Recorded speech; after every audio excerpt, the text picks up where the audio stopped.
Gagamitin sa kulong-kulong ito, 110-80-14. Ito po ay ikabit natin dito sa rim. Sa hindi pa nakakaalam, ang kulong-kulong po ay sidecar po yan ng motor. Bali, ito po ang nilalagay nila bilang side wheel. Kaya sa mga hindi nakakaalam kung ano ang kulong-kulong, yun po ay motorcycle na nilagyan ng sidecar na kwadrado, tapos lagyan nila ng side wheel. Ito po yung ginagamit dahil ito po ay napakatibay. Kisa sa magamit sila ng rim type na nakarayos, madali po yun napuputol ang rayos pag kinakargahan. Kaya ito, matibay ito kasi naka-rim siya, tapos naka-knuckle bearing, may spindle siya. Yan po, matibay siya. Kaya ito ang kalimitan, ginagamit sa kulong-kulong. Minsan, kargado sila ng mga gulay, bigas, yan po. At saka ito po ay mura.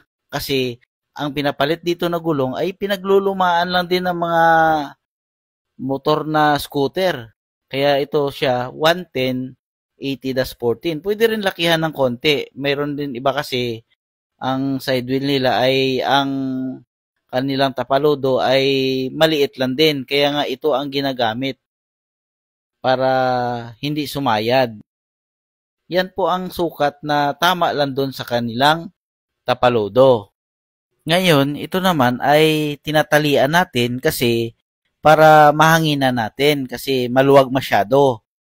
Ang paraan nito ay tinatalian lang, hindi na kailangan dito ang air blaster, lalo na pagka wala naman ang air blaster ang mga ibang vulcanizing. Ito ang mabisang paraan para mahanginan ang gulong na ganito kalaki o ganito kaliit ang gulong na ikakabit dyan para sa rim na yan. Kasi ito pang motor tapos ang rim ay pang four wheels. Pero magagawa natin ang paraan yan na mahanginan yan. Katulad yan ginagawa natin na tinalian natin. Yan po, 110-80-14. Kaya ito na, hahanginan na natin ng rekta. O diba? Lumapat ka agad. Ganyan po ang isa sa mga paraan natin na binabahagi ko para pag naka-encounter ang mga kapwa natin vulcanizing sa ganitong mga gulong, ay madali nila mahanginan.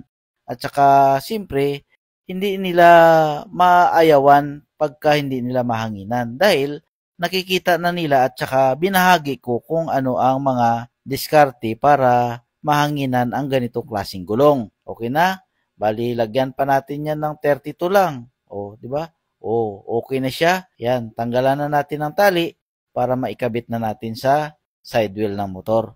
Yan. Diba? Ipagpag natin para makita nyo po na nahanginan talaga siya. Okay siya po. Maraming salamat. Peace.